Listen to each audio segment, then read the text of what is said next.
Guys, तो आज मैं एक्सप्लेन करने वाली हूँ मूवी डार्लिंग्स को।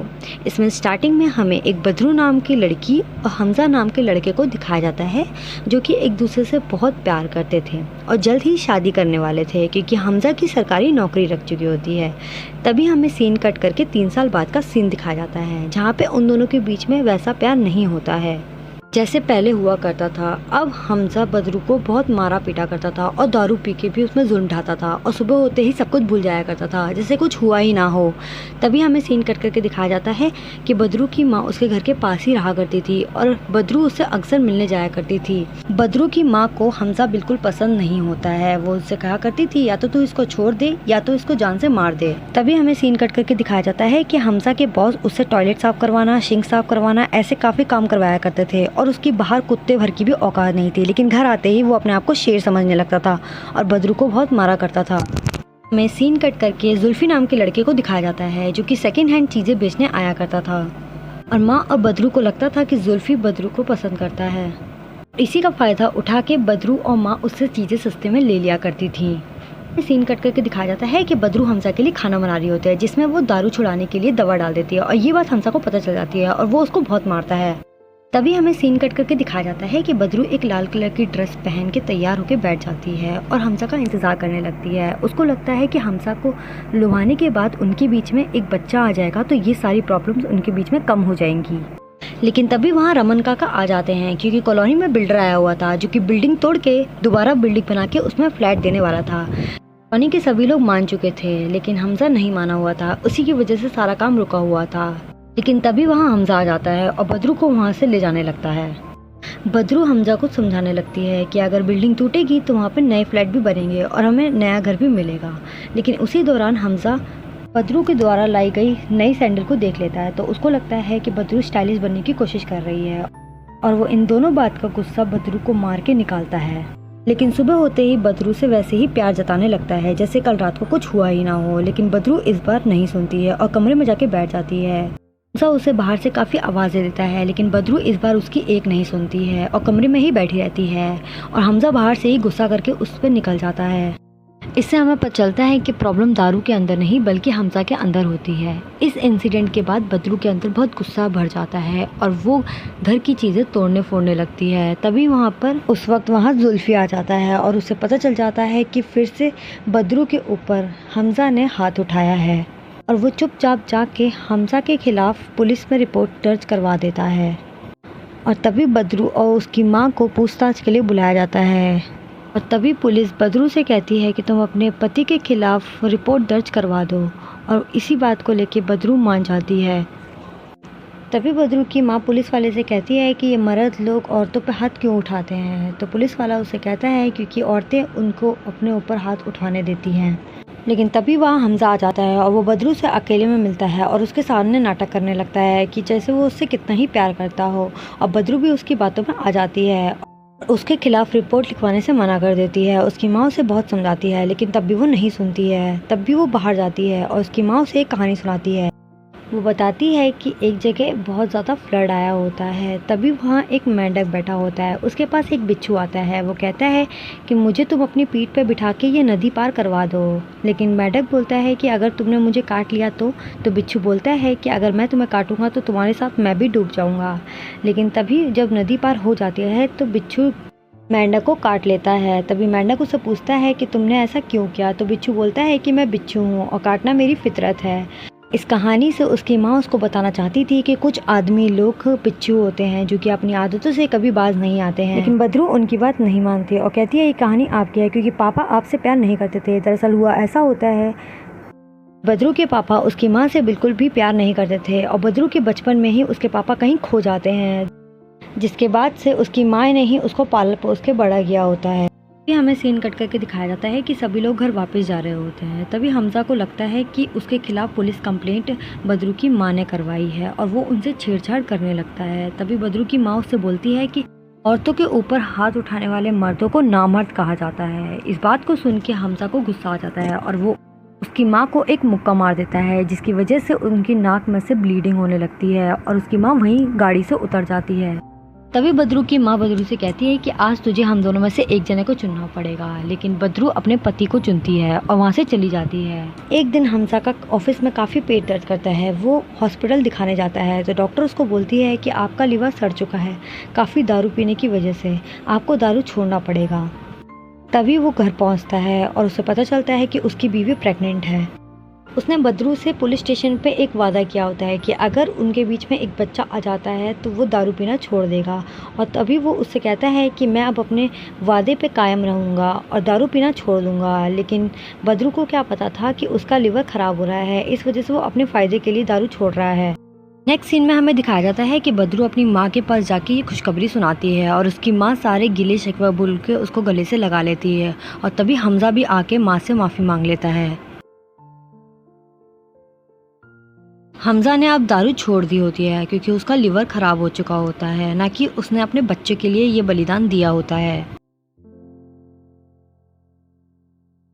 तो अभी भी पता नहीं चला होता है कि उसके खिलाफ पुलिस में आके कंप्लेन किसने करी है। वो ऑफिस जाके पता करने की कोशिश करता है लेकिन उसके हाथ कुछ नहीं लगता। फिर वो पुलिस वाले को ही बहला फुसला के कंप्लेन करने वाले का नाम निकलवा लेता है, जो कि कोई और नहीं बल्कि जुल्फ़ी होता है। वो वहाँ जुल्फ़ी को देख लेता है और उसको कहता है कि मुझे घर तक लिफ्ट दे दे, और हमजा को लगने लगता है कि जुल्फ़ी का और उसकी बीवी का अफेयर चल रहा है, जो कि ऐसा नहीं होता है। तभी जुल्फ़ी बदरू को फ़ोन करके बता देता है कि उसके पति को पता चल गया है कि पुलिस में कंप्लेंट किसने करी थी और वो अब घर आ रहा है, बहुत गुस्से में गया है। बदरू गेट बंद करके बाथरूम में छुप जाती है, लेकिन उसका पति गेट तोड़ के अंदर आ जाता है और उसको कहता है कि ये सब कब से चल रहा है, जल्दी बाहर निकल, और उसको ज़बरदस्ती बाहर बुलाता है। हमजा को लगने लगता है कि बदरू के पेट में जो बच्चा है वो भी जुल्फ़ी का ही है, जो कि ऐसा नहीं होता है। बदरू अंदर ही बैठे बैठे अपनी सफाई देती है, लेकिन वो नहीं सुनता और गेट तोड़ के जल्दी से उसको बाहर निकालता है और उसे बहुत मारता है, और वो रहम भी नहीं करता कि उसके पेट में एक बच्चा है, और सीढ़ियों से धक्का दे देता है। बदरू गिरते पड़ते हॉस्पिटल पहुंचती है। तब उसे पता चलता है कि गिरने की वजह से अब उसका बच्चा नहीं रहा, और वो वहीं पर फूट फूट के रोने लगती है। बदरू डिसाइड करती है कि वो अब सुसाइड कर लेगी, लेकिन बाद में वो कुछ सोच के रुक जाती है। वो कहती है कि ये गलती तो किसी और ने करी थी, तो सज़ा मैं क्यों भुगतूं। वहाँ से डॉक्टर से एक नींद की गोली लेके वहाँ से आ जाती है। बदरू अपनी माँ को फ़ोन करके घर बुलाती है। घर आकर उसकी माँ देखती है कि बदरू ने हमजा को चुन्नी से बांध दिया है और उसको नींद की गोली दे रखी है। दूसरी तरफ ऑफिस में पता चलता है कि हमजा काफ़ी दिनों से ऑफिस नहीं आ रहा है। दूसरी तरफ बदरू और उसकी माँ डिसाइड कर रहे होते हैं कि इसका क्या करना है। बदरू चाहती थी कि उसे मैं जान से ना मारूं, बल्कि उसके साथ वैसा ही करूं जैसा उसने मेरे साथ किया। वो घर को कागज़ और पतरे से ढक देती है और जुल्फ़ी को भी अपने प्लान में शामिल कर देती है। अगले दिन वो वही वाली रेड ड्रेस पहन के अच्छे से तैयार होकर हमजा के साथ वही गेम खेलती है जो उसने उसके साथ खेला था। ऐसे ही सैंडल से उसके हाथ में मारती है, लेकिन तब भी हमजा का गुरूर गया नहीं होता है। वो उसको अभी भी बोल रहा होता है कि तू एक बार मुझे खोल दे तो जान से जाएगी, मतलब अभी भी उसका एटीट्यूड कम नहीं हुआ होता है। इसी दौरान बदरू हमजा से बिल्डिंग की रीडेवलपमेंट वाले कागज़ों पर ज़बरदस्ती साइन करवा लेती है। भी उस वक्त हमजा के फ़ोन पे उसके बॉस का कॉल आता है कि वो काफ़ी दिन से ऑफिस क्यों नहीं आ रहा है, और बदरू उसको फ़ोन उठा के बोल देती है कि हमजा काफ़ी दिनों से गांव गया हुआ है क्योंकि उसके पापा एक्सपायर हो चुके हैं। हमजा को वहाँ अंदर एक कांच का टुकड़ा मिल जाता है जिससे वो अपनी रस्सी काटने की कोशिश करने लगता है, और जब भी वहाँ बदरू आती थी तब वो उस कांच के टुकड़े को छुपा लेता था, और लगातार कोशिश करने के बाद वो अपने आप को छुड़ा लेता है। तभी दूसरी तरफ दिखाया जाता है जुल्फ़ी पुलिस स्टेशन पर टिफ़िन ले जाने आने का काम करता था। तभी वो पुलिस वाले से पूछता है कि अगर हम किसी को किडनैप करते हैं तो कितने साल की जेल होती है। ये बात सुन के पुलिस वाले को थोड़ा अटपटा लगता है, लेकिन वो इग्नोर कर देता है। लेकिन तब भी उसको जुल्फ़ी पर कुछ ना कुछ डाउट हो रहा होता है। वहाँ सीन कट करके दिखाया जाता है कि हमजा अपने आप को आज़ाद करने में सफल हो जाता है, लेकिन तभी पीछे से उसकी माँ आके उसके सर पे वार करके उसको बेहोश कर देती है। दूसरी तरफ माँ की जान पहचान में एक कसाई वाला होता है जिसका नाम करीम होता है। वह उससे बोल के बाहर से नशीली दवाएं मंगवा लेती है। वहीं दूसरी तरफ बदरू हमजा को हाथों से खाना खिला रही होती है। हमजा उससे प्यार करने की कोशिश करता है और कहता है मुझे बस एक बार छोड़ दे, हम खुशी खुशी रहेंगे, लेकिन बदरू उसकी एक नहीं सुनती और उसको नहीं खोलती है। तभी हमजा को गुस्सा आ जाता है और वो चेयर खिसका के एक दीवार के पास पहुंच जाता है और अपने सर को दीवार पर मारने लगता है और कहता है कि अगर तू मुझे नहीं खोलेगी तो मैं अपने आप को ऐसे ही मार डालूंगा। तभी ये सब देख के बदरू बहुत डर जाती है और वहाँ माँ आ जाती है। तभी माँ कहती है कि ये अपने आप को नहीं मारेगा, लेकिन तभी वहाँ दरवाजे पर दस्तक होती है और माँ खिड़की से देखती है तो हमजा का बॉस घर आया होता है, क्योंकि उसे दफ्तर की कुछ चाबियाँ लेनी थी जो कि हमजा के पास ही रह गई थी। और बॉस को थोड़ी देर बाहर वेट करने के लिए बोलती है और घर का हुलिया सही करती है। वो सारे कागज़ पत्र हटा देती है जो कि बदरू ने खिड़की और दरवाजे पर लगाए थे। और दूसरी तरफ बदरू हमजा को नींद का इंजेक्शन दे देती है और उसे कमरे में बंद कर देती है। बॉस को पता चल गया होता है कि बदरू और उसकी माँ उनसे कुछ छुपा रही है और कहती हैं कि मुझे साफ साफ बता दो कि हमजा कहाँ है। तभी वो दोनों बॉस को हमजा के पास लेके जाती है और कहती है इनकी ज़्यादा पीने की वजह से तबीयत ख़राब हो गई थी और इन्हीं ने हमें झूठ बोलने के लिए कहा था। बॉस ये सब सुन के उनकी बातों में आ जाते हैं और वहाँ से चाबी लेके निकल जाते हैं। सीन कट करके दिखाया जाता है कि जुल्फ़ी के ऊपर पुलिस वाले को शक हो रहा होता है। तभी जुल्फ़ी बदरू को फ़ोन करके बताता है कि पुलिस वाले को उसके ऊपर शक हो रहा है। तभी माँ और बदरू एक प्लान बनाते हैं और वो पुलिस वाले के पास मिसिंग कंप्लेंट लिखवाने चले जाते हैं और मिसिंग कंप्लेंट किसी और की नहीं बल्कि हमजा की होती है। तभी पुलिस वाले को लगता है कि बदरू और जुल्फ़ी दोनों मिले हुए हैं और उन दोनों ने ही मिलके हमजा को किडनैप करवाया है। फिर यहाँ बहुत चालाकी से पुलिस कंप्लेंट करवाने आ गई है। पुलिस के दिमाग ठनकता है और वो कहती है कि क्यों ना हम शुरुआत तुम्हारे घर से ही करें। वहाँ दूसरी तरफ जुल्फ़ी और हमजा दोनों साथ में बैठे होते हैं। हमजा जुल्फ़ी से कहता है कि तू मुझे यहाँ से जाने दे और इन माँ बेटी के चक्कर में मत पड़, वरना ये दोनों तो जेल जाएंगी ही और साथ में तुझे भी लेके जाएंगी। तभी वहाँ पुलिस वाले उनके घर आ जाते हैं और देखते हैं कि वहाँ हमजा नहीं होता है। दूसरी तरफ हमजा बेहोशी की हालत में सड़क पे इधर उधर घूम रहा होता है।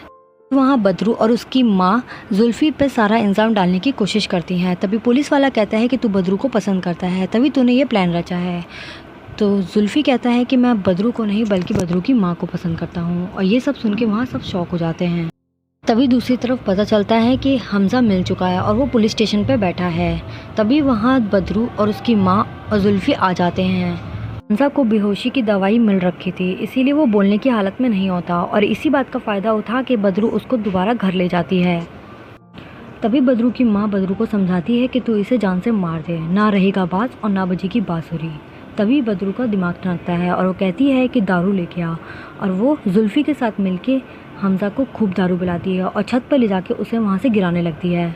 और हमजा अपने आप को बचाने की कोशिश करता है, लेकिन तभी बदरू उसको गिरा नहीं पाती और उसको कमरे में ले जाके उससे एक वीडियो रिकॉर्ड करवाती है। और उस वीडियो में हमजा अपने आप को दोषी मानता है और कहता है कि गलती दारू में नहीं बल्कि मेरे अंदर है, क्योंकि जिस दिन मैंने अपना बच्चा खोया उस दिन मैंने दारू नहीं पी थी और तब भी मैंने अपनी बीवी को बहुत मारा और अपना बच्चा खो दिया। उसके बाद बदरू की माँ उसके सर पे वार करके उसको बेहोश कर देती है और पूरा रैप करके उसको वहाँ से ले जाने लगती है। तभी बदरू को वहाँ से अपना गिरना याद आने लगता है और वो रेलवे ट्रैक पे ले जाके हमजा को वहाँ से बांधने लगते हैं। तभी वहाँ से वो वापस आने लगती है, लेकिन पता नहीं बदरू को क्या होता है, वो सब कुछ पुराना सोचने लगती है। बदरू की माँ उसे बहुत समझाती है कि ये आदमी इसी लायक है, इसे मरने दे, लेकिन बदरू कहती है कि अगर मैंने इसे मारा तो ये मुझे ज़िंदगी भर याद आता रहेगा और मैं मेंढक हूँ ना कि बिच्छू, तो मैं बिच्छू नहीं बनना चाहती, और उसे वहाँ से खोल देती है। तभी हमजा उसके पीछे पीछे आने लगता है और कहता है कि मुझे दूसरा मौका दे दे, लेकिन बदरू उसकी एक नहीं सुनती और तभी हमजा पीछे पीछे जाते हुए बदरू को गाली देने लगता है। तभी वहाँ से एक ट्रेन आती है और हमजा को कुचल कर निकल जाती है। ये सब देख के वहाँ पर सभी खड़े हुए शॉक हो जाते हैं। घर वापस आते समय बदरू की माँ उसे बोलती है कि तूने एकदम सही करा, अगर तू उसे जान से मारती तो वो तुझे ज़िंदगी भर याद आता। यहाँ पे दिखाया जाता है कि बदरू की माँ ने ही बदरू के पिताजी को मारा था। वो मिसिंग नहीं थे बल्कि वो उनको खुद अपने हाथों से मार के आई थी, क्योंकि वो उनसे वैसा ही व्यवहार करते थे जैसे हमजा बदरू के साथ किया करते थे। लेकिन इस केस में बदरू की माँ ने ही बदरू के पापा को मारा होता है। इसी के साथ मूवी यहाँ पे ख़त्म हो जाती है और बदरू अपनी तरीके से अपनी ज़िंदगी जीने लगती है। तो देखा आपने कैसे एक औरत अपने घर को बचाने के लिए हर लिमिट क्रॉस कर जाती है, लेकिन जब पानी सर से ऊपर हो जाता है तो वो चंडी और दुर्गा का रूप भी ले सकती है। तो अगर आपको हमारी ये वीडियो पसंद आई है तो प्लीज़ हमारे चैनल को सब्सक्राइब करें।